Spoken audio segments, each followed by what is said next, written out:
Hello. Doing a live stream, kind of testing this out, see how it goes. Sorry about the background noise. I'm sure there's going to be some because I am on the main floor hanging out with the entire crowd. We're going to see if this works out because if it does, I'll continue to do some of these. You might hear Danielle Smith in the background as she's doing her bear pit and announcing and introducing her entire cabinet as we go through each and every one of them. So go ahead and jump into the comments and let me know how it sounds for you. It's very limited audio, so you won't be able to hear the actual bear pit. But if you can hear me, then we're going to be good to go. So let me just go and click on comments. There we go. So go ahead and drop it in the comments. Let me know how things are. You're filling in pretty quickly here. So the first thing to report to you is when I got here, several people pulled me aside to let me know that Danielle Smith took the stage earlier, and she was introducing the entire UCP AGM. And at one point, she mentioned the MOU from yesterday. And I'm told about 85% of the people in this room booed. They were not pleased. They let her know. And she also said United Canada, Alberta within United Canada. They got a boo as well. So she got the message very clear, very early on the first day to let everybody know that they're not happy. They're not happy with the MOU. So we'll hear if this comes up during this bear pit. We're currently going through all the different cabinet ministers. They're introducing themselves, kind of highlighting the things they're working on. We just heard from Minister McAmory. We've heard, I'm not sure who this is right now, but it's a very good turnout. Okay, so there's 4,000 people. This room is pretty full right now. And if you're at the AGM, feel free to come see me. I'm down by the media table at the back and hanging out. And several people came up to say hi, introduce themselves. And I don't know how long I'm going to do this stream. So if you're just tuning in right now, this is not going to be a full stream of the entire bear pit. I just wanted to introduce myself, let you know that I'm here, and give it a shot and see what we can do. But Danielle is on stage right now. And just introduced Jason Nixon. And he's talking about his accomplishments the last 3 years. And highlighting some of the things he's rejected, the green building code to help the housing industry. Glad she got booed, says Beef Supreme 63. Yeah, that was one of the first things that somebody wanted to let me know when I walked in, is that happened. And the large majority of people booed both the MOU and the United Canada, Alberta within the United Canada. So go ahead and keep your comments going. This is going to be a pretty interactive stream as I try this out. And no, I didn't get booed. Walking Campbell's cat. No, I didn't get booed, but she got booed. And you might be that person. I posted earlier about that on my X, but no, I didn't get booed. Quite the opposite. I'm at the media table. There's a lot of people here, and several people came up to introduce themselves. They watched the show, and I could tell about my fellow media people. I got their attention. They weren't having people come up to them. But here I am in the back hanging out. Sorry, she got booed. That's right. She got booed. Yeah, if I even was noticed, that would be a surprise to me walking Campbell's cat. But no, she got booed on those two items, the MOU and definitely the United Canada.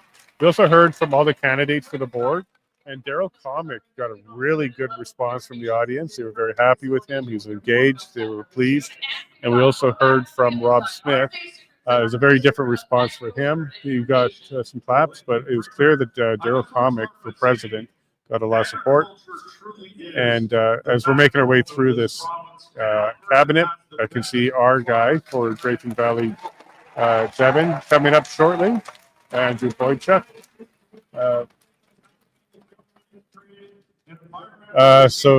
Okay, well, here's the thing. Have you read the MOU, Seared? 1982. That's not a really good thing that she got booed. Hope she still has the support.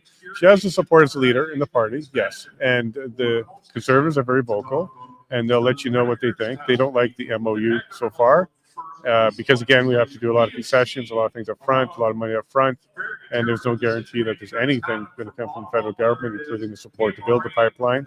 What we're working towards, if you read the MOU, is the ability to apply, basically provide a project plan and see if it can get approved. There's no guarantee for approval, But Alberta has to implement carbon tax. We have to do carbon capture, $20 billion minimum on that project. So take a look at the MOU. There's a lot of people who read it, have gone through it and understand it, and they're not pleased with it right now. But we'll see where we go. The AGM just started. We are in the first day, first hours. And as we make our way through the cabinet and the Bearpit, Andrew Boynchenko, my MLA. Let's hear from him. Our whole season resort but I'm also proud of our tourism. He's talking about tourism that he's proud of. He's done some work there. He is the Minister of Tourism and Sports. We saw $14.4 billion. And we're talking about $14.4 billion in tourism. Beef, what do you have to say here? She missed a chance to be president of Alberta. We'll see. We'll see, Beef. If there was a referendum vote, yes. She already has said she would support that referendum and bring that forward as her mandate. So, Beef, at this stage, what we're looking for is getting us to that referendum and getting that vote. So she's been clear just a couple of days ago during an interview that she would support a new mandate if it was voted on by the people. So that means if independence is a yes, she would go ahead and support it to get it done. So Danny, if it's true that no Alberta independence in the MOU, yeah, of course, because the Alberta independence is not part of the MOU. It doesn't stop the independence referendum from being brought forward. As you know, possibly know, Thomas Wasakic has already been successful on getting the policy referendum signatures collected. They're being validated right now. We should know early January whether or not he was successful to collect the required signatures. That itself can be brought forward as a referendum for independence. It's up to the government how they want to do that. And then the APP, Alberta Prosperity Project, their question was in court just last week, and we're expecting a decision from the courts December, end of December, on whether or not that question can go forward. And if it can, then the APP will go ahead and bring forward the signatures. They've already got them ready, so they just have to go collect them, get them all on ink, get it done, and then there could be a referendum. Danielle was on my show, Premier Smith was on my show, where she said spring, early summer, she's expecting the referendum to be done and ready to go. It's $20 million to do a referendum, so she wants to try and do several at one time, possibly coming out of the Alberta Next panel, and we'll see exactly where we go in that one. So yes, Daddy, there is no MOU for the referendum or the independence. That's not what that MOU is about. It's a 15-year plan. It's a memorandum of understanding, which means non-binding. It's not a deal. It's an agreement that if things get done in a certain order by certain parties, then certain things could happen. Right now, Alberta has to step forward with carbon tax starting on April 1st, and carbon capture project on pathways, $20 billion. And they have to find the private money to go ahead and do this project, and also get BC government and First Nation and Alberta First Nation support and approval to get this done. And that's before anything even happens. If they can get all that in order, then they could end up becoming a project on the major project list for the Government of Canada, but there's no guarantee. So it's an MOU. So here we go. Nobody's going to trust her if she crosses again. Yeah, absolutely. Look, not pleased. A lot of people are not pleased. I guarantee you she's going to talk a little bit about the MOU, possibly right before us right now during the Bearpit, and definitely during this weekend. I expect some more information to come out. Okay, so here you go. Yes, it's right. Tasha, the pipeline agreed on will cost carbon tax 600% increase. That was what Carney said immediately right after he signed it. He went on and did his own press conference and said basically Alberta is kickstarting the carbon tax, industrial carbon tax, and there will be a 600 or six-fold is what he said increase in that. So yeah, absolutely correct. Everything's going to go up in price, and Alberta's paying right out of the gate. This is supposed to be the commitment from Alberta to show Canada that they're serious. Under an independent Alberta, we wouldn't have to do that at all. We would just start negotiating with partners and stakeholders to get it done. But this is the current process, and this is why there was a lot of booze around that. People who understand it know that Alberta's going to have to pay a lot, and there's no guarantee that's going to happen. So we'll see where we go. Anybody grilling her on that new deal, that will never happen. Carol, not right now. This is a bear pit, which means she is introducing her cabinet. They're talking about all their successes, what they have planned coming up, and then there's going to be some back and forth with her cabinet people. There could be questions from the audience because I do see some microphones set up, so I'll keep you posted on that. There's a lineup at the microphone, so there's people are going to be asking questions. So I'll let you know the question and the answers as they come up. That's what I'll be able to do for you. All right. Yeah, walking Campbell's cat. Yeah, you're not wrong. And don't worry about your friend, Sean Francais. That's absolutely correct. A lot of people believe that's correct. Alberta has the capacity to deal with BS, so we'll see where it goes. She didn't get a good warm reception on that one. Oh, look at this. Carol and Walking Campbell's cat, they have the same French class. Absolutely. Carbon tax is BS for sure. Everything goes up. Everything goes up when carbon tax is in there. So great you're able to stream this. Love to see live events. Fantastic. Thank you so much for being here. Make sure you give us a like and a follow and all that good stuff to help us out on the show. This is what I do. I try and get out there and provide you news and information. So make sure you do subscribe and a like on any platform that you're watching from, whether it's Facebook, X, or YouTube. And if you want to help out the show, you can become a member by going to levineshow.com and become a member. So there's one way to help out the show. As we continue, the comments are flying in. So thank you very much, everybody. And if I don't get to your comment, I apologize. Okay. We have Carol again. Carbon tax and carbon capture is a ripoff, 100%, and it's already budgeted at $20 billion for the carbon capture project and pathways. Saskatchewan has already done a project. It failed miserably. It cost something like 10% of what they were expecting, so it failed miserably. It cost way more than they were hoping for, and we expect this project, even though it's budgeted for $20 billion, to kind of hit the $50 billion mark. Even no government projects are on budget on time. They usually cost a lot more, and Alberta's on the hook for that. Okay, so I think Danielle said she was going to use a carbon tax being collected in the province to cover that cost, which means we're all paying for it. So it's a tax. It's absolutely a tax to pay for it. Tasha, Carol, it's always income tax. Yep, supposed to be a temporary measure. Yeah, it's supposed to help the war, right? That's what they brought income tax in for. SIN numbers were meant to be temporary, just to social insurance numbers. That became permanent. And there was not a lot of warm reception. And I had about a dozen people come up to me with the first half an hour to let me know how that went down. So it's well sourced that she didn't get a warm reception on that one. Stakeholders seems like a buzzword. May as well just call him I don't even know what word that is, pros. But absolutely, stakeholders is another one of the groups that have to be a yes. So this is going to be federal government. This is going to be parks. This is going to be any municipalities. This is going to be landowners. This is going to be people that are going to work on the pipeline itself. So there's supposed to be a consortium or possibly one owner of it that's going to come forward, Danielle said. She doesn't even know who's going to pay for it yet, but it has to be private. And again, I'm not sure who's going to invest in it when it's not a guarantee that it can be built. And BC has already said they're going to start lawsuits to try and stop it. First Nations of BC said, no way, we're not going to support it. So this is going to be a very tough road ahead for sure. Carol says here, anybody grilling her about the CFIA practices and the overreach in Canada? I highly doubt it, Carol, to be honest with you, and I'm sorry about that. We covered Edgewood very, very extensively.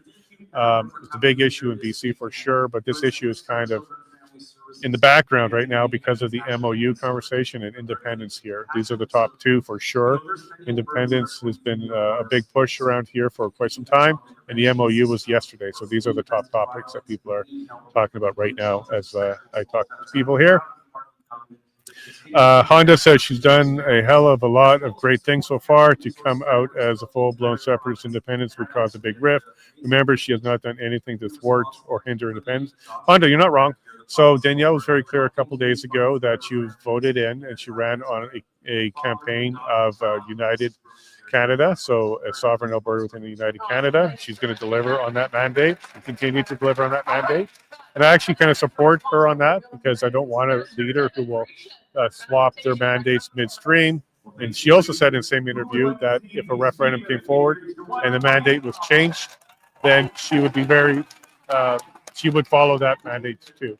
So if the referendum came back as a yes for independence, she would go ahead and deliver on the mandate. But for now, that's not the mandate, and we'll have to wait and see when that referendum comes up and then do that. Joaquin says, thanks for the stream. Yeah, my pleasure. I hope it works out, and I hope you all enjoy it. You're definitely starting to fill in here, so thanks very much to everybody that is watching. I don't know if there is another live stream in any way, shape, or form, and I can't get the audio from the from the stage. Excuse me. So I'll do my best to kind of repeat the questions and the answers as they come up. But I do have a camera, right here, facing the screen, facing the stage. So I hope you guys enjoy it. All right. Lori says, thanks, Jason. Oh, my pleasure. There you go. Give you one of those as well. There you go. That's for you, Lori. And come on, Honda, be real. Okay, look, but Beef, Honda's not wrong. She didn't run on separation or independence. She ran on unity. And I prefer her to stick to the mandate that she was elected on. And then when it changes, if it changes, she better be as strong about that new mandate as well. So, okay, so we're doing some questions now. You're welcome, Carol. And Dave, yes, such a terrible MOU. Excuse me for the dry throat. Here comes the first question. Hopefully it's a question. And thank you to your amazing caucus for all the hard work you did about a year ago. Hold on, who are you asking the question to? I'm going to ask it, Nikki's going to have this. Nikki Amory is going to be answering the first question. First of all, a year ago, you came out with a 91% favoritism. You were a rock star. So I want everybody in this room to show that she has the same 91%. She doesn't have the same 91%. Okay, so this guy just said you had 91% for last time you're a rock star. Ask the audience to stand up to show some support, and it's close to 80% that's still up. Because as conservatives, we've got to focus on our commonalities and not the differences. And you've done an okay, so he's congratulating Danielle Smith. Not much of a question so far yet. And he's highlighting how we need to stay united. It's in the name of the party. Go ahead. What's the question? I'm sick and tired of seeing the tail wag the dog. So there's this organization known as the ATA and parties unions in general. Oh, okay, so it's a question about the Alberta Teachers Association. He's tired of the tail wagging the dog. The money we can spend on advertising and whatnot. And what's his question now?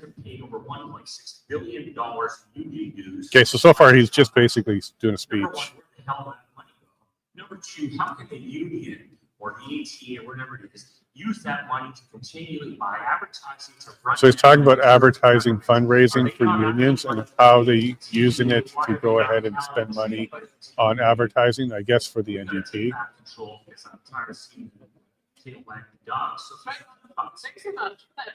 All right. So this is for Nikki Amory. Last year, the premier was a rock star. This year, she's still a rock star. Thank you for. Okay, so he just kicks the little premier butt there. But they certainly didn't spend it on supporting the teachers during the strike. And that is, oh, wow. So he's highlighting that the money raised wasn't spent on helping the teachers during the strike. And they're going to look into it to see if they're classified potentially as a third-party advertiser. And he's committing to take a look into that. It's actually Elections Alberta's job, so I'm not sure what Mickey's going to do about that. But Elections Alberta has had a complaint from the UCP party about the union spending money on the NDP's advertising. So we'll see. And he's talking about making some changes for how elections are done. Which I think changed the landscape and is really good for us because certainly that is a phenomenal thing for and he's talking about changing how donations are done. Tighten the rules. Yeah, and tighten the rules. And hold them accountable. John, I disagree with you. The tail is not wagging the dog. And he doesn't agree that the tail's wagging the dog.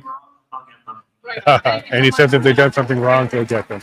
As the AG, well, this will be Elections Alberta that has to deal with that. So we'll see where that promise goes.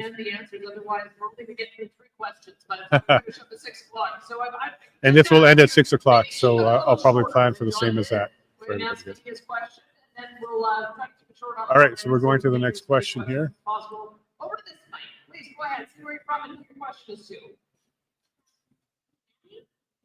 And in the absence of Minister Nicolaides, this is for you, Premier, or perhaps Minister Turkey, there's just a little bit of misinformation being spread right now about educational options in the province. Okay, so she's talking about educational options in the province and how will the government expand parental choice in education, ensuring independent schools, including early childhood education, schools for kids with special needs, and homeschooling remain accessible options for families. That's a good point.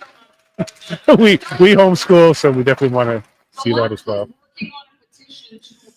Yes, that's right. So that's so the left are working on a petition to end all alternative except for the public school option.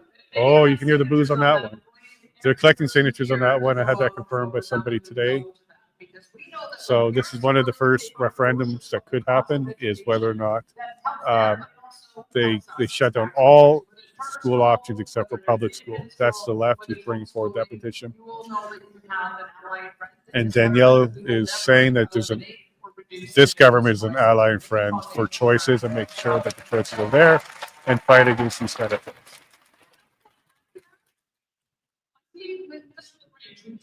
Go ahead, Minister. All right. And now Minister LaGrange, to pass the Choice in Education Act, when she was the Minister of Education a few years ago.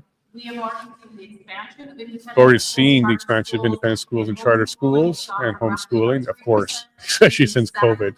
Went from 3% to 7%, and she's expecting it to go higher. And she continues to make sure that parents have the right to choose the type of education they want. This group will never go in any other direction. I wouldn't be convinced on the NDP. Right, and then she's highlighting how the NDP certainly want to go in the other direction, public school only.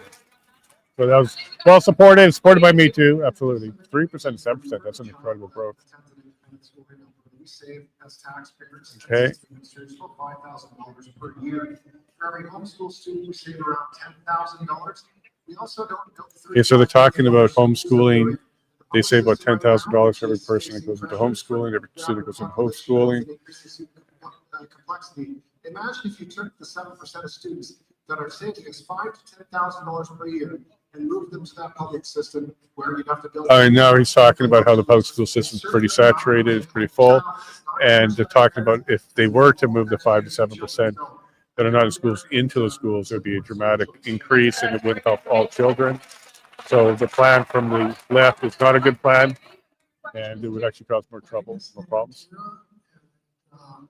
You and I met in the summer. Okay, so the gentleman by Nick Long-term care. is talking about long-term care, asking about long-term care beds, and asking what the status of that is, and some patient concerns.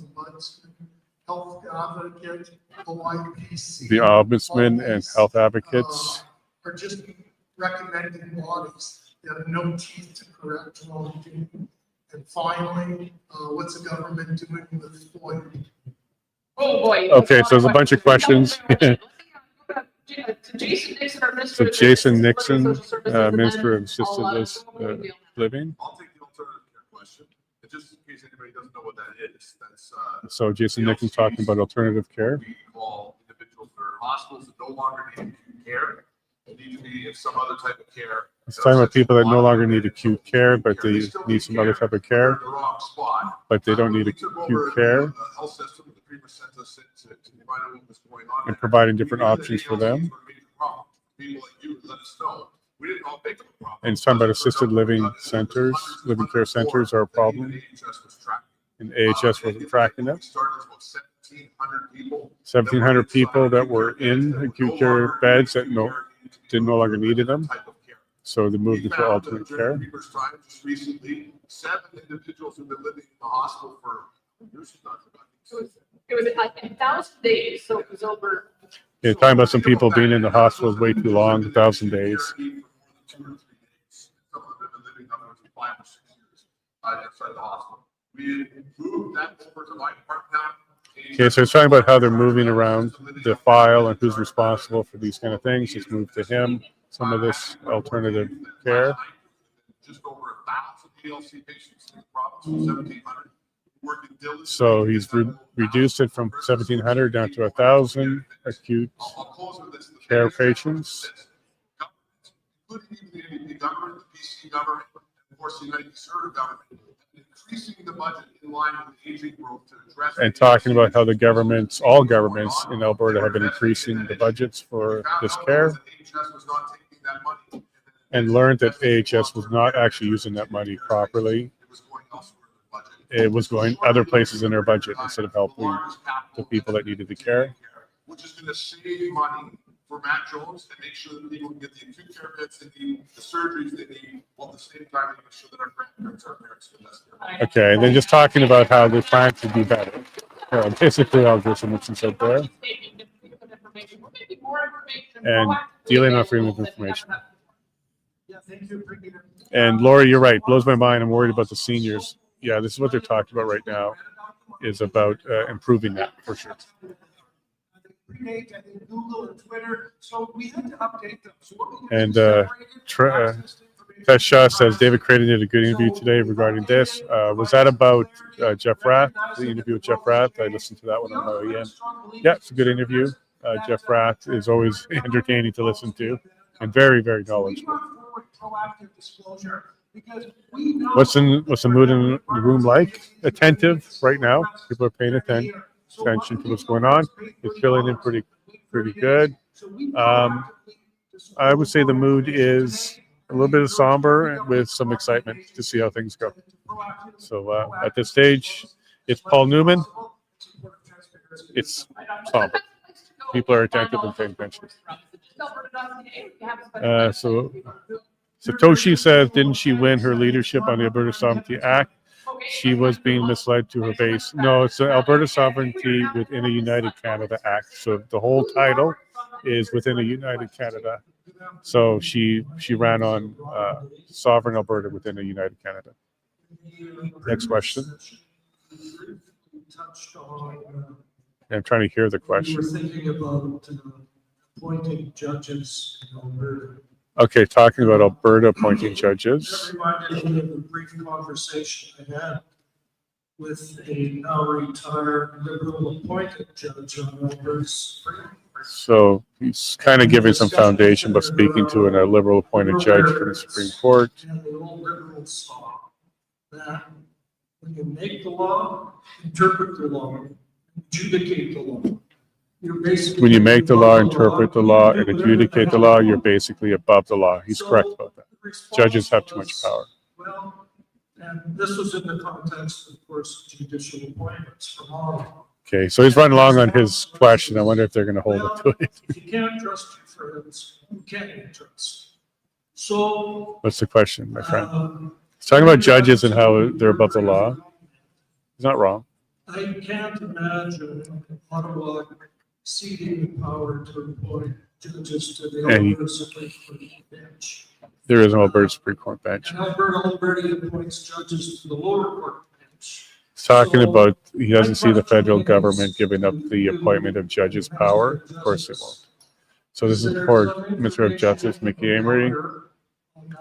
And he's asking basically if there's any information on whether or not appointment of judges in Alberta will change. Let me have that over, and we can maybe talk about the judges that get appointed by the federal government, it's not just the Supreme Court. Okay, so the question's been distilled down to a federal appointment of judges. How many are in the room? It's pretty full, to be honest with you. Probably 80% full. I think this thing holds 8,000, so it's going to be 3,600, somewhere in that range. It's pretty full. Already found the human brain is made up of carbon, so he got rid of his head. That's awesome. So obviously a lot of fans of the show. Pretty cool. People are walking by and maybe. Kind of neat. You might actually catch him in this camera over there. Keep an eye on there too. So Mickey Amory's talking about working collaboratively with the federal government. Appointed 2 judges. So he's talking about how they work with the federal government to appoint the judges. and 2 of them were their picks. In the past few years since I've been in this job. So in the last 2 years, 46 or 47. 46 or 47 judicial appointments. We're probably gonna see another 10 or 15 more before March or April of this year. So 46, 47 judges were appointed in the last 2 years, another 10, 15 coming up. But 2 of them were selected by Premier her. Smith, it's technically for you because you. Okay, question from Premier Smith. I was on the hot seat earlier, this is their time. I was hoping to get this question on the. So the record question's coming and forward. cover you next, but the commies took over the mic, so I didn't get my opportunity at that time. Well, cracked a bit of a joke about the comments taking over his mic. 3.5 years ago, 3 years, 6 months. Mary's asked, are they fixing the Alberta Bill of Rights? No, that's not. No. I agree, it's broken. It was a bait and switch last year. We discussed and debated the wrong Bill of Rights that was actually in front of the legislature. And I don't think a lot of people forgot about that one, especially late Gray. And Carol, you're right. It is a great question. I don't see that as a priority this time around. So this guy's got kind of going on about this question. Am I doing a live stream from the convention tomorrow? Probably. Yeah, I got a seat. I got all set up. I got a little banner, power, internet. I got everything I need. So probably we'll just do this. If this is working for you all, just put it in the chat if this works. And if the audio is good enough, and I'll do some more. I'll sit here and talk to you all, go through the chats. What I will do though is kind of break it up into what's going on. So like during lunch or something like that, I won't be online. But while there's something going on, I'll try and bring it to you live. We're talking about RCMP officers becoming sheriffs. He wants to see provincial sheriffs instead of RCMP. What are we going to do about the Alberta Crown Prosecutors Service? Talking about what are we going to do about Alberta Crown Prosecuting Services hiding behind itself, not giving public clarity when they turn away 90% of what ACER gives them and recommends that there's criminal charges. Okay, so basically so all the recommendations for charges, about 90% actually are turned away. So the question is being asked why, and what do you do about that? Mike Ellis, who's a public safety and emergency services minister, and then, yeah. Satoshi, thank you very much. I appreciate that a lot. Yes, with Jeff. Okay, great. Yeah, it was a good interview. I listened to it. I got through about 2/3 of it. Jeff's always fun to listen to. And so is David. David did a good job too. He's interviewed Danielle quite a few times. He understands her well. And yeah, they're not happy about the MOU. So for this interview, it's very factual. It's accurate to the reading of it. So if you read it, I've read it. It was a good interview. So check it out.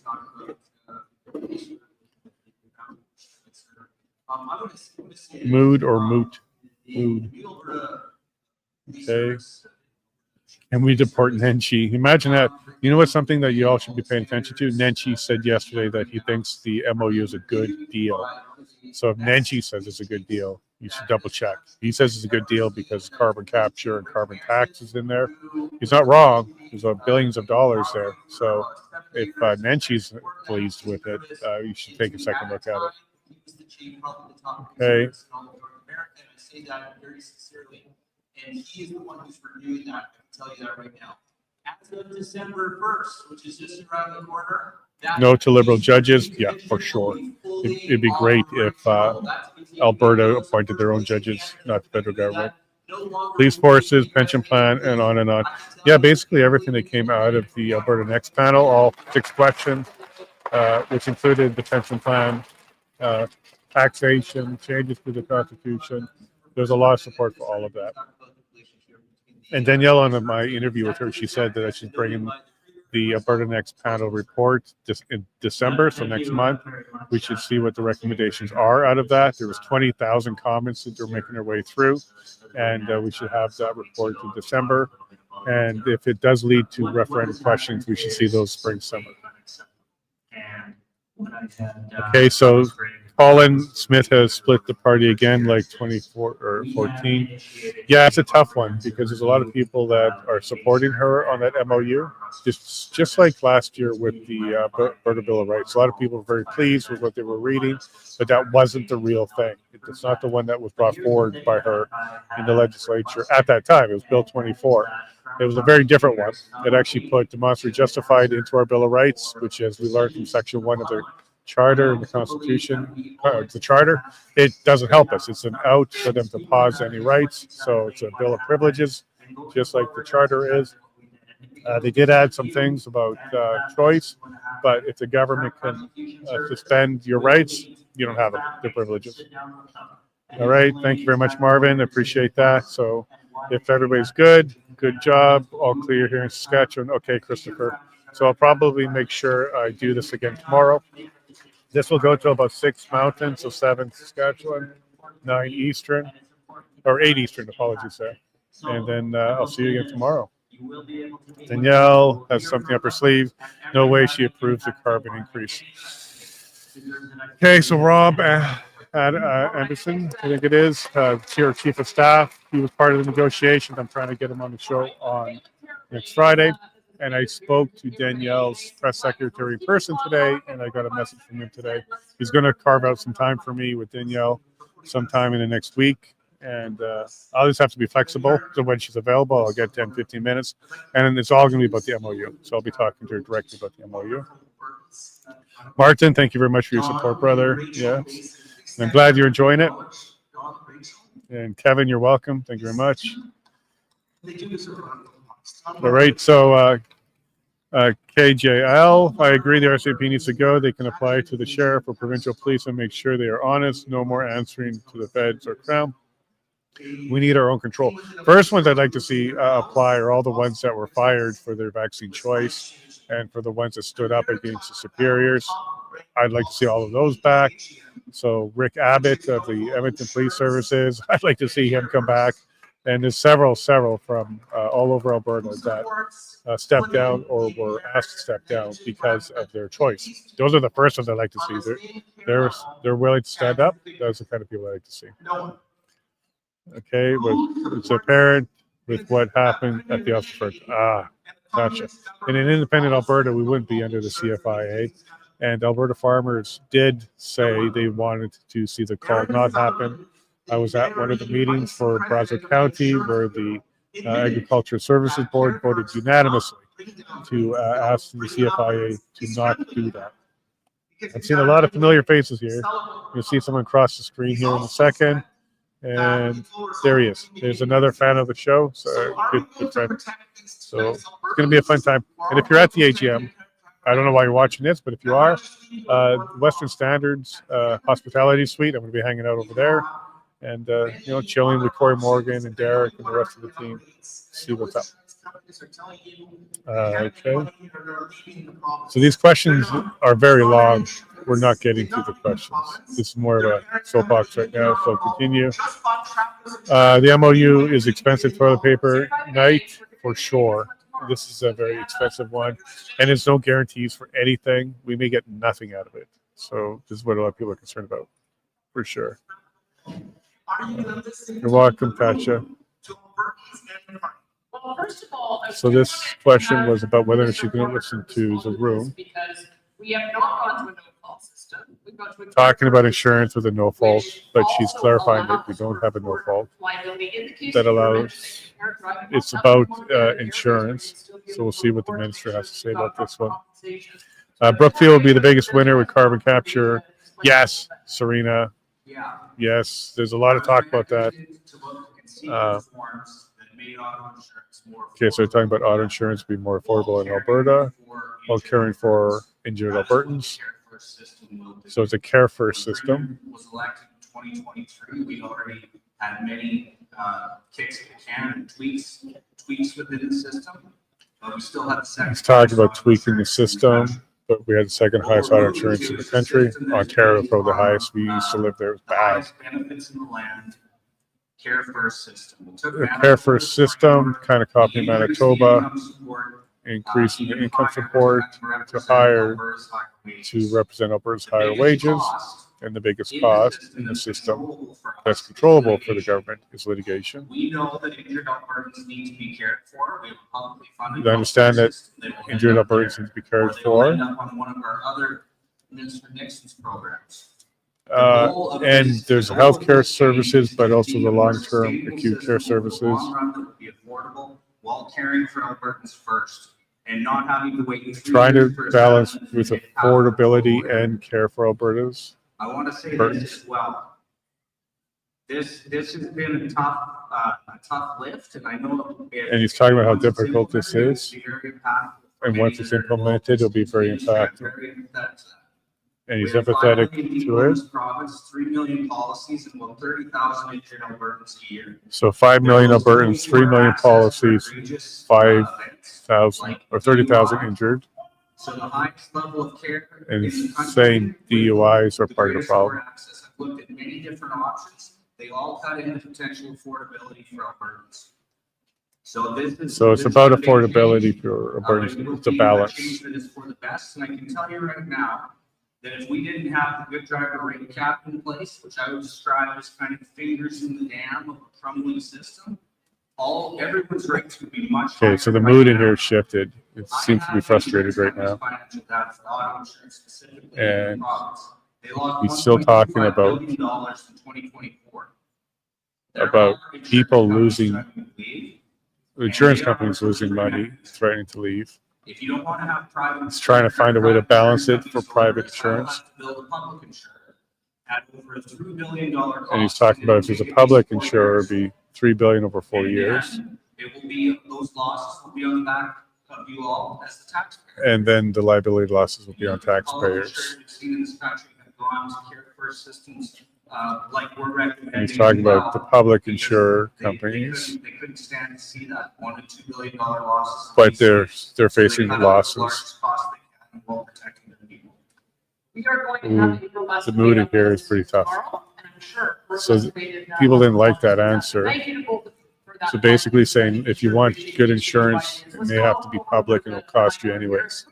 That was a tough question. Hi there, Chris Nolan, Calgary Foothills. My question is for Mark Long's infrastructure. Sorry to hear, Tasha, that you took the jab to keep your job. A lot of people were coerced into that. I'm so sorry to hear what you're doing. As to what is going on in order to bring more charter schools online, such as STEM Innovation Academy, 2 miles from McDougall. What are you doing once these kids that are in science, technology, education, and math are getting into our university programs? Because Talking about students that are following STEM, so science, technology, education, and math, 91% cannot get into having geology, trouble engineering, or getting math into program university at the University of Calgary because there's not enough space available. So even with a 91% average, you still can't get in. Not good enough for UFC. So what are you doing for our kids? So want to know how to get more kids in university?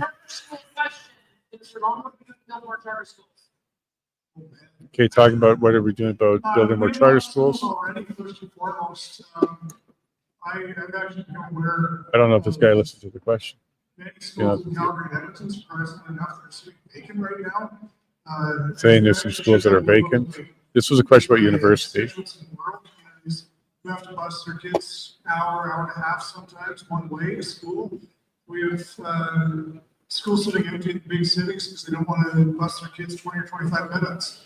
Some comment here. Hey, Jason, Jim Rood. It might be Mike Rood. We'll be at the Whistle Stop next Wednesday morning. Might be a good thing to talk directly to him in regards to the ostrich farm. Wouldn't mind hanging out with him again. Maybe swing down to the Whistle Stop for some lunch on Wednesday. I'm not sure what my plans are. I do have a guest Wednesday morning, but I'll take a look at that. Thanks for the heads up on that. Chris Scott's a good friend, so, and they make fantastic food there. So go maybe for a lunch and go see Mike. I believe it's Mike Rood, not Jim Rood.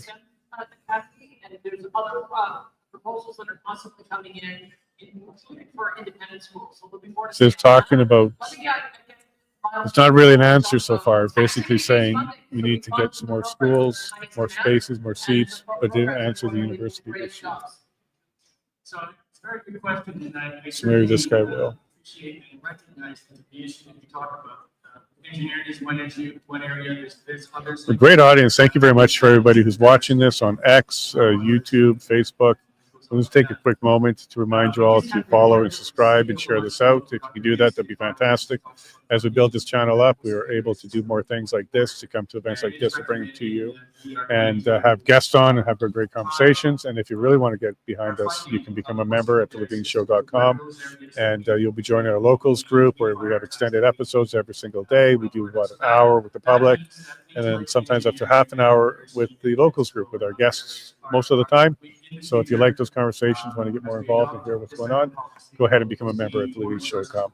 Sorry, I got a plug, but we do want to keep this going for you. We do not take any funding from anywhere else, sponsors or elsewise. So if you want to become a member, support us that way. That's fantastic.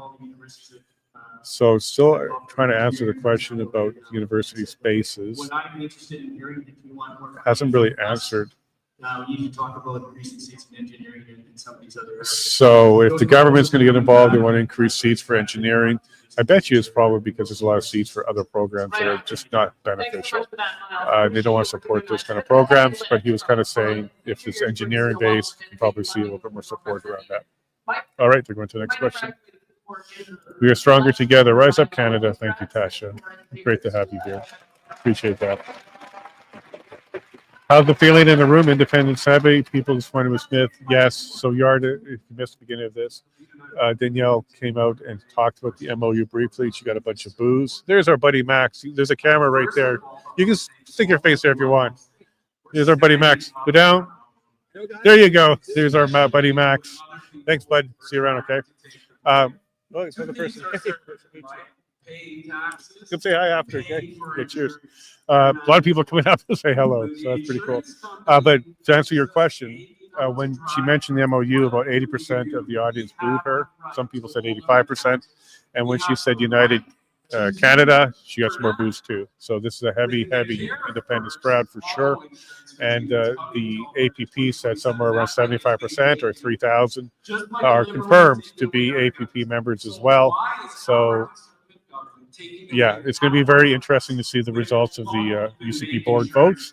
If the UCP, not UCP, but independence leaning candidates and they get in, then that's going to be your answer, because there's a lot of people here.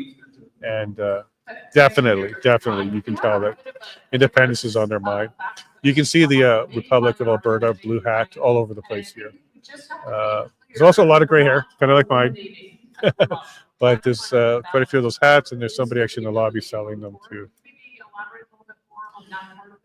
Okay. Hello to Roxanne. Nice to see you. Thanks very much for being here. APP block party, I'm in. So a lot of talk about this. There's actually already talk out of the Alberta Prosperity Project that the Alberta Prosperity Party might be something that happens. I've heard quite a few people talk about a new party in Alberta, more like the Bloc Québécois, which is Alberta focused on a federal level. Ideally, we may not need a federal representation anymore. We'll see how that goes. But if there's a referendum with a no vote, I think you'll see something like a bloc party spin up in Alberta pretty quick. Got to be delicate with that, because you can hand NDP a victory pretty quick if there's not a united front behind that. So that's going to be the concern. And there's also the Alberta Republican Party. That's a provincial level party, not a federal level party. But the federal level party, that's Alberta First. There's lots to talk about that. Lots of people talking about that. Jason, can you put the feed on the stage so we can hear? I'm so sorry, Canada Unchained. I can't. That's not something I have the power to do. I looked into it. The first thing I did was look into it. I do not have that ability to get that. And I also only have the one mic. So I tried to find a way to do that, but I can't. And I don't even think this is live streamed anywhere. So I don't think you can watch it in another window. This is going to be the best I can do at this stage. I apologize. And I did ask ahead of time, and they weren't even clear what would be available.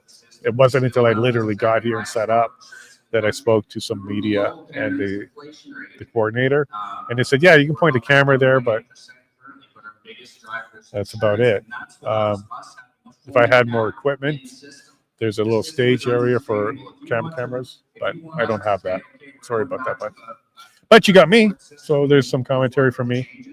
And also go ahead and give me a like if you can, and give me the hearts, whatever. That helps get this pushed out a little bit further.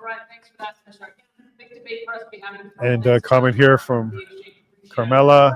Alberta will definitely gain independence. There's a lot of support for it. There certainly is. And it has grown since the election. Basically, anytime Carney does something, Alberta notices, and it doesn't help the unity in Canada. And that MOU really upset a lot of people. So I had some people come up to me and say that they definitely are for independence at this stage. There's only one beneficiary of the MOU is Carney. He gets to pander to Alberta, but doesn't have to do anything. Well, actually, 86, excuse me about that. The Liberal Party is fracturing over this as well. They're pretty upset. Even Rachel Gilmore came out and did a post about how carbon capture is bunk. It doesn't work. It's not something that is going to do anything for the environment. It just is a pass to oil producers. So she was upset about it. Stephen Gobert, whatever his name is, you guys know who he is. He resigned from the cabinet, Liberal cabinet, and there's rumors that he might be joining the NDP, maybe become their leader. We'll see where that goes. Well, thank you very much. And I wouldn't be surprised if he does that, because he'd be the leader of the balance of power. It's quite the step if you were to do that. Mickey Emery is now talking about MAID's, medical assistance in dying, and talking about how it's been expanded and what is Alberta going to do. So Alberta is going to roll out a suite of policy changes that establishes new parameters. Before they ever let medical assistance in dying apply to any minor. Okay, so that was a good response. So Mickey Emery said they'd have to drag him into court before mature minors can get medical assistance in dying in Alberta. He's talking about treating mental illness and find ways to deal with it instead of going to MAIDs. So Alberta might be taking a hard line. They won't get rid of it, but they're going to put some more parameters in place, and some parameters on the doctors as well who are prescribing it. So he's saying stay tuned. There's more to come. The most comprehensive and most difficult policy come forward to set the parameters for MAIDs. It'll protect Albertans, and it'll provide opportunity to see better options. All right, so we got a lot of support on that one, especially the minors and mental illness. He's basically saying that's not going to be a thing in Alberta. So we'll see how it goes with that one. Okay, so Jason, he's only at the whistle from 9 to 11. You're right, Jim. It's Mike. It's still Mike. My bad. Okay, so 9 to 11. I can probably get there before 11. I'll reach out to him. I have his contact. Okay, Tasha, thank you so much. Thanks for being here. Appreciate you too. It's Mike, not Jim. Yep. Yeah, it's Mike Rude. Did a great job. He's the one that got the video out there of the ostriches, and that had, I think, something Chris Dacey said, like 100 million views globally. So that went very viral. Weirdos subscribe for less for you. Just noticed I had to do it again. That could be because I didn't remove. I had my channel deleted twice since then. This is my third channel. So yeah, everybody, if you thought you were subscribed at some point on YouTube, please check again. They've now changed all the rules, and I haven't been deleted. I can talk about Vax, how bad it was for everybody, and they won't delete me again. But thanks very much for identifying that. And please, if you meant to be subscribed on YouTube and you're not, just go ahead and hit that button. It helps a lot. Okay. Okay, so this is APP, not AAP, are looking to take this party. Yes, I've heard from Dennis Modry that they've already started to look at the Alberta Prosperity Party. It's something that could be in the works, and with 250,000, 300,000 members, something like that, they would be larger than the UCP. So there's talk about that already.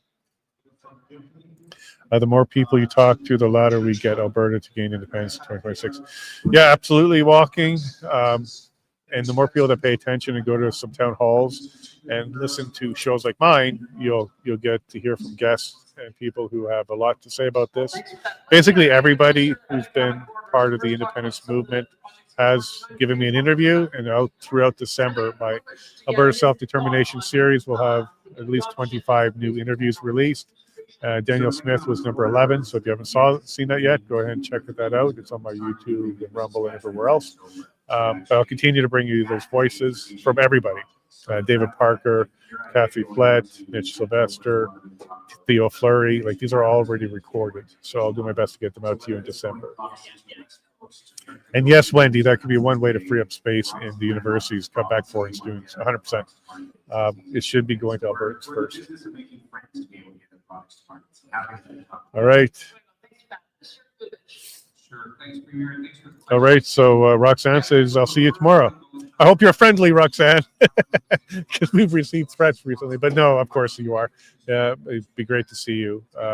On the main floor at the back, there's 2 rows of tables is where the media is, and you can't miss me. I've got this banner up behind me, so you can come check it out. So we need to do a few things now to make Okay. sure all of us benefit from these technological advancements. Okay, so Independent Saskatchewan is on our mind. God bless Alberta. Christopher, yeah, so the Alberta Prosperity Project started here, but now there's the Saskatchewan Prosperity Project that started up. They're doing town halls right now, looking for volunteers, looking for members. So if you're Saskatchewan, go check that out. Probably a very good group to get behind. They're doing good work. They're using the template from Alberta. And there's even a BC Prosperity Project type of thing starting up. Very early there. They're still organizing, but Saskatchewan's got something going. Okay, so now we're talking about AI research. We have some of the best researchers in the planet in Alberta. It seems to be a very big item for the Minister of Technology, that AI is something that he's bringing forward. He's very proud of it, and he's talking about that. So we are training out the best. Deport Nenchi. You're not even the first one to put that comment in today. Yeah, a lot of people would love to. I even put out, let's go ahead and deport Jagmeet. But India flooded my ex and said, don't send him here. Dump him in the Atlantic is their recommendation. They don't want him. We don't want him. But we're stuck with him. Okay. Never NDP. Yes, Smith has to stay in for now. Yes, for sure. Look, and I don't have any sources for this, but I suspect we may be seeing a snap election in the next few months. It would give Danielle an ability to kind of unite the party in an election. During an election, the whole party comes together to stop the NDP. It will stop these recalls. There's currently 14. There's more coming, it looks like, on MLAs. And it would give her a new mandate. So the referendum question would come forward. And if it comes back as a yes, she's got the mandate. And if she's as strong on that as she has been so far on trying to unite Canada, then she'd be a transitional government. And if the referendum comes back as a no, well, then she'll have that mandate, and we'll also have that answer for that stage. So we'll see where it goes. But I suspect, I don't have any evidence of this. Nobody came forward and said so, but there may be an early election. I was quite alarmed by this. So. Okay, thank you very much to Phyllis. I appreciate that. Okay, Danielle is miles better than the alternative, maybe kilometers better, DM. But yeah, there's nobody that's really stood up inside the UCP party to challenge her in any way, shape, or form. But she definitely, with that MOU, that's opened the door to somebody who would rip up the MOU to kind of step forward. But we're not at that stage. We're not at that stage where there's a leadership review or even a leadership race. So that's premature, but we'll see where we're at in the next few months. December, we're going to be getting the Alberta Next Panel report. Early January, we're going to find out if Thomas Sasakic has reached his signature requirement. Also, late December, we're going to find out if the Alberta Prosperity Project is allowed to move forward because a court decision will be coming up. So the next 6 weeks are going to be very, very important when it comes to this whole movement and where Alberta's headed. So stay tuned on that one. Thank you very much to Lori for the like and share. If everybody can take a moment to go ahead and do that, I appreciate that as well. Thank you very much for all the support, Will. Thank you so much. And sorry that Paula accidentally gave you a timeout. I think it was this morning. That was not on purpose. So, Will, hopefully you took no offense to that. That was not on purpose. It may seem unpopular now. The MOU, sure. Okay, look, like we all want that pipeline. The MOU says by 2040, it's no guarantee. It might turn into a guarantee. but some of the big hurdles in the way, it's like really big hurdles. BC support, government and First Nations. Alberta First Nation support. BC government and First Nations have already said no to it. So there's a lot of work that needs to be done before this turns into something. It's a step in the right direction. I agree with that, but it's not a leap. It's not a leap. It'd be great if it was supported by BC already. So it'd be great if the MOU was signed by Alberta, BC, and the federal government. That would have been a big step, but that didn't happen. And BC does not seem to be wanting to support it right now. So we'll see where it goes. She's in it for the long game. She wants Pierre to be PM. Maybe. Pierre kind of threw her under the bus the last couple of days. He called the MOU worthless, and he's currently correct. He's the opposition, so he will take that position, but he currently threw her under the bus. He put the question to Carney in the parliament just the other day, and he made it clear that technically the word veto is not in the MOU, but BC, First Nations, and government can stop it. So that's effectively a veto. So we'll see where we go. The best part of independence blocking Gilmore from entry at the border. That's fun. That's fun. Social media is being used to block entry to countries, especially in the United States. So maybe we'll see where that one goes. I've been a member of the APP since the beginning. It's definitely going to happen. We don't have any other option at this point. A lot of people do see this as the only path forward to fix Alberta and possibly cascade to help the rest of Canada in some way, shape, or form. We'll see. Okay, there's a lot of support.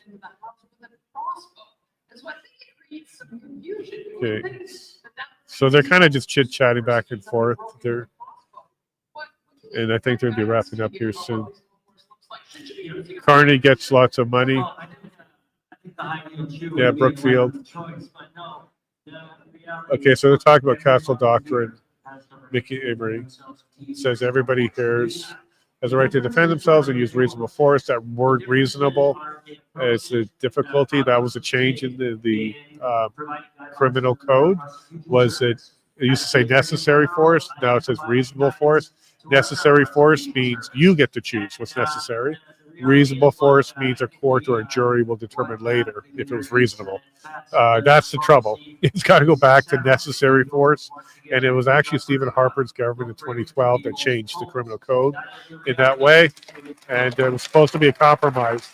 I spoke to Maxime Bernier specifically about that because he was in the government at the time.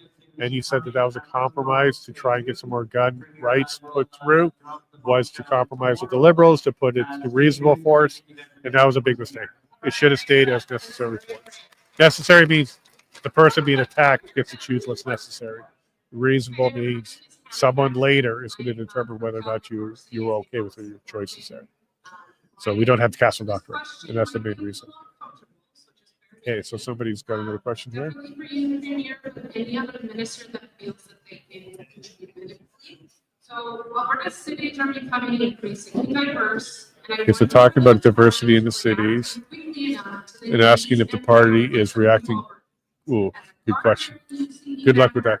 So basically asking if the party is going to shift and change to support more diversity in the cities because she is somebody who's a member and also in the diverse community. But many people perceive the party as exclusive and at times racist. Oh, wow. She just called the party racist. Pushing voters towards the NDP. And says that's pushing voters towards the NDP. She may get booed here. She just called this whole room racist. And she's saying that party has to change to be more diverse. And she's asking what steps will change to ensure that all Albertans feel welcome and represented in the party. All right, she got tiny clap. Okay, I'm surprised there was no boos because she just called everybody here racist. Okay, so Danielle is kind of setting up for the answer. Because frankly, there is no exclusiveness. Anybody can join the party. There is not even a checkbox that says race or anything like that. So I think that was a unfair question. Oh, and apparently this is not the first time she's asked this question. Okay, so the minister's talking about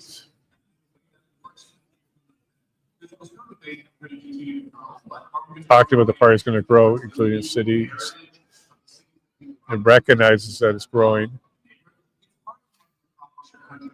Okay, so Serena says leaving mature minors and mentally ill alone. MAID is discussing. Yeah, I'd love to get rid of MAID completely. We have hospice care.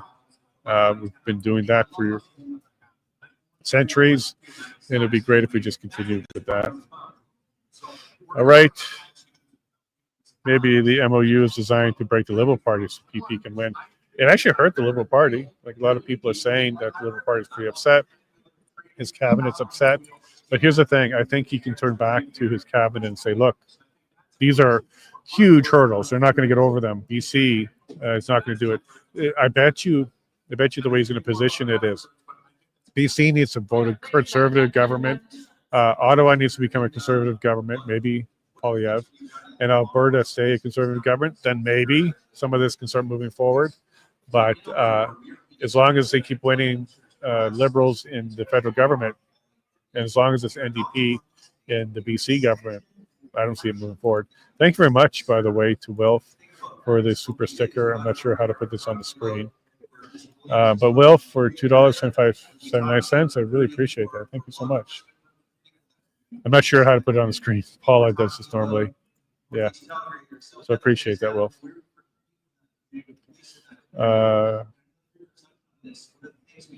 They need to quit funding foreign students. Yeah, absolutely. Alberta first.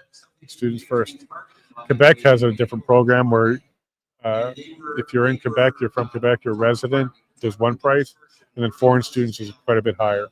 That might be a way to deal with it. I wish Northern BC would leave. There's a lot of talk. Well, for sure. There's even some ceded land up there, too. It's not all unceded in BC. And so Alberta, it's all ceded. There's no unceded land in Alberta, but there's parts of BC that are also ceded. So maybe they would be some of the first to go. But that would require referendums on their part to make those kind of changes and choices. But if Alberta is separate, then that might be something that's in the future for them as well. How big were the boos? At the beginning, I heard about 80 to 85% of the audience booed the MOU and United Canada when Danielle was speaking, Premier Smith was speaking. Excuse me. Wilf, here's Central Interior also. Canada Spider-Man, I agree. Wilf is pretty active. Hey, Prairie, nice to see you. Good evening. Nice to see you. Prairie's been a follower of this show from the very beginning, almost day one. So Prairie, nice to see you. Ever since I started with the Public Order Emergency Commission, it was pretty cool to see some of you come back here. Possibly here, Shane. Danielle Smith is on her way of winning another majority government, which she calls the next election. There's going to be a lot of support to keep the UCP in power, possibly increase the lead. And one of the speeches from Daryl Comic was about increasing the support in Calgary specifically, try and get 6 more seats in the next election there. And it would be great to get, I think, is it 4 more in Edmonton? Could be something that can happen. So we'll see. We'll see. And well, yeah, all good. Yeah, I see it here. I just don't know how to say thanks. I may have to find. Oh, I think I found it. There you go. Thank you very much, Wilf, with the super sticker, $2.79. That goes a long way.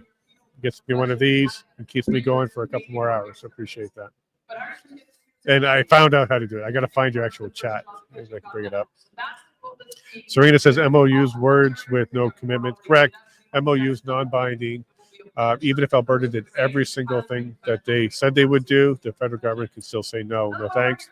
And remember, the MOU just says that they'll look at a proposal. Doesn't mean they'll approve it.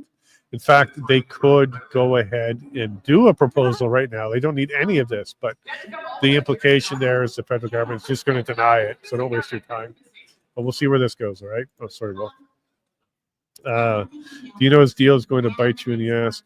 Everything Carney does. Read his book. Yeah, his first press conference right after was applauding how Alberta is going to be paying carbon tax and carbon capture. So it was a win for him. Okay, so that applause was for a victory, I guess, for Jason Nixon in the last election. All over the world about vaccine injuries. and Oh, deaths. talking about vaccine injuries and death. Why are we still offering COVID Why are we still offering COVID vaccine? Well, people are standing on this one. Why are we still offering COVID vaccine? Great question. especially to our children? Especially to our children, she said. Question, and I Okay. can tell you through COVID as the Minister of Education, who had to stand up there and close down schools. Yeah. So it's talking about how the Minister of Education had to close down schools and the pressure from the socialists and NDP to mandate every child to have one. Vaccine to enter our schools, which will never, ever, ever happen under our government. Okay, so she said they'll never have a mandate for children in school under this government. COVID vaccine, just like any other vaccine, it is the choice. And there is. Saying that the vaccine's a choice, the COVID vaccine's a choice, and they respect the choices to get the COVID We vaccine. are going with what NASP recommends. They are the National Association on. But talking about using the National Association on Immunization recommendation, NACI, and they're following that. Ooh. One more reason to become an independent Alberta. You don't have a federal association providing those kind of recommendations. You do your own research. Texas and many other states are doing their own. We should be doing that as well. As it is in any other vaccine that we carry in Alberta, that you will never, ever have our. But she's making a commitment that there'll be never a mandate to get a vaccine.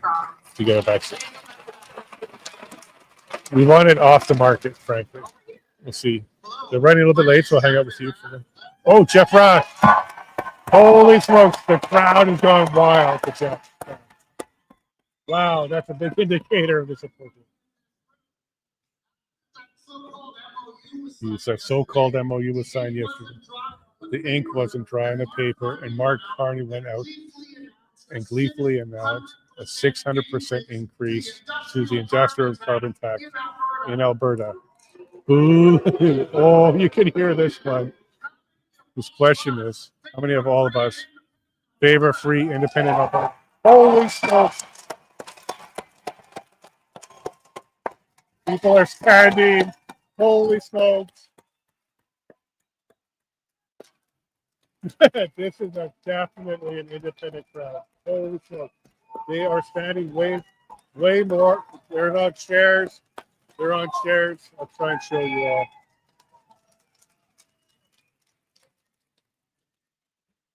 Okay, so there was a lot more support for that question than Danielle's support. This is an independent crowd. Oh, she's not answering, and they're booing her. Oh, big boo, because she said I support an independent Alberta within the United Canada. That's what that boo was for. They're not happy.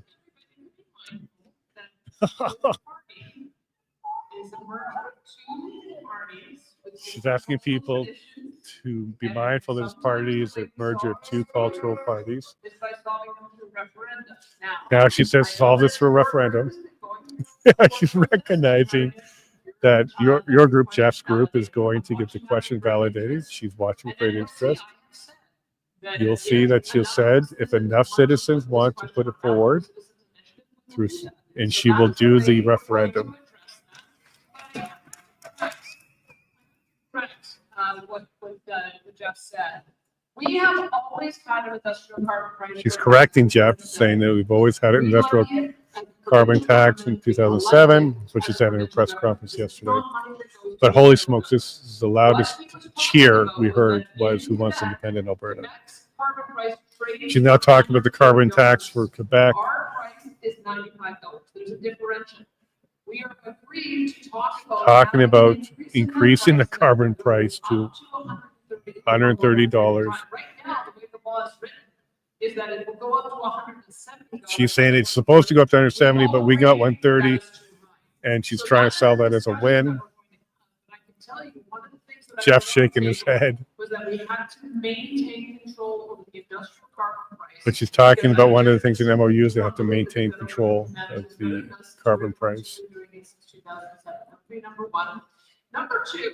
Now, the number two item she's bringing up. We did a countrywide campaign to get rid of the emissions cap on our. She's talking about if we did a countrywide emission cap removal. She's saying we don't have an emissions cap on our industry. That's not quite true. It's been paused. It hasn't been removed. It can come back at any time. And she was talking about net zero, shutting down natural gas in 2035. She said that no longer exists. What she didn't say is it's 2050 now. It's been moved by 15 years. So it's still there. And she's mentioning how many of her cabinet has some things work to do to talk about a pipeline to the Northwest BC coast.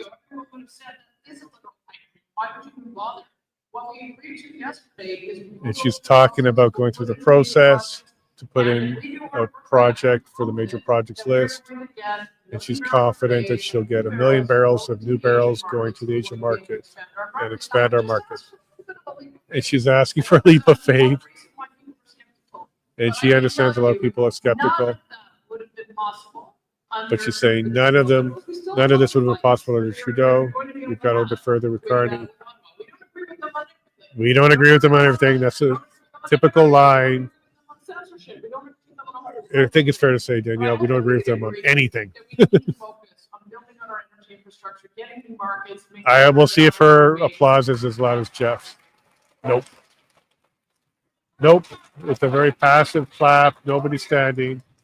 Great job, Jeff.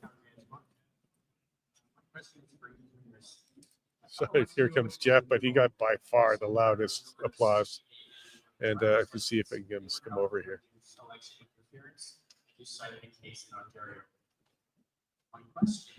He's looking around.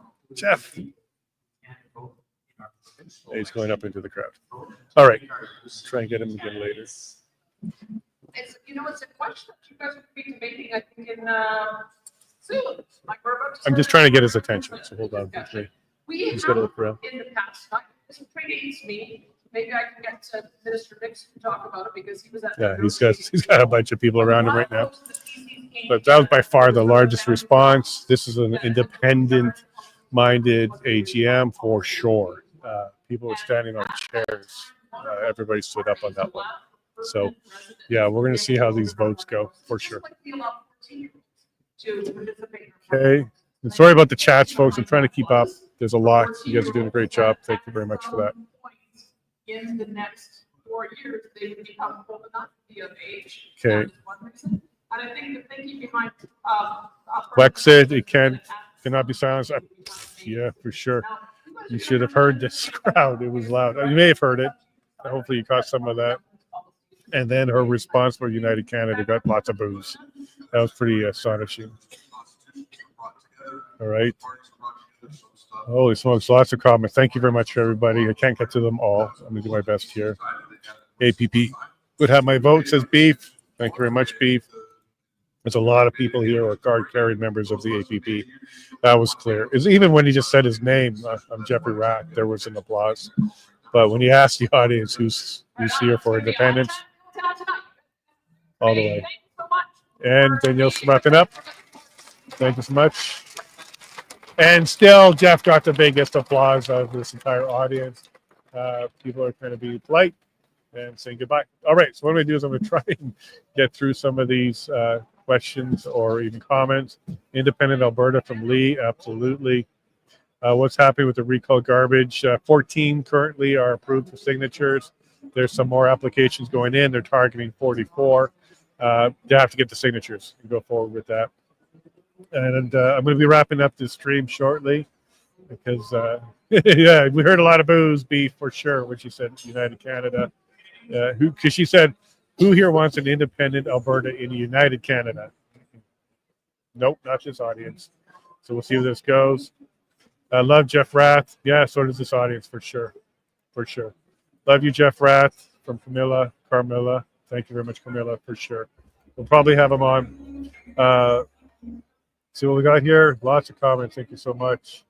Yeah, Jeff Rath asked a question. Basically asked a question of, do you want an independent Alberta? Jeff is killing it for sure, Colin. It's absolutely. We want a referendum now, says Canada Unchained. You're not alone on that one, and not in this crowd for sure. All right. Alberta carbon negative, carbon tax is a scam. Yes, we agree with that. Start a chant, Jason. Referendum now. Ammo. There's a lot of people here. It would be very difficult to do that, but we got that applause from Jeff, so it's pretty good. Okay, so folks, thank you very much, Colin. I appreciate that a lot. And everybody, remember to go ahead and subscribe or follow. However you're doing this, give us a like.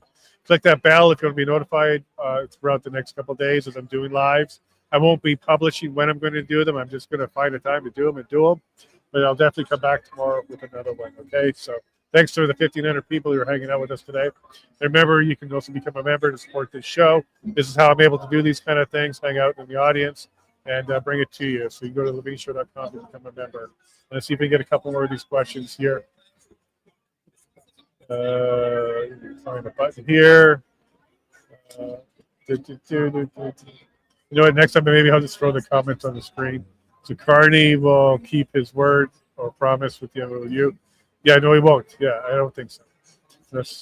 Thank you very much for your support on that one. Independence all the way. It looks like it. Thank you as well. Debbie, appreciate that a lot. Ernie, thank you so much. Appreciate your support as well.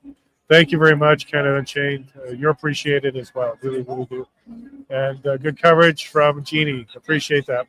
Okay. Just kind of did ad hoc. I'm here. I got my equipment. So I wanted to bring it to you. So what I'm going to do is I'm going to go ahead and end this stream, an hour, 20 minutes. I really appreciate all you tuning in, hanging out with us.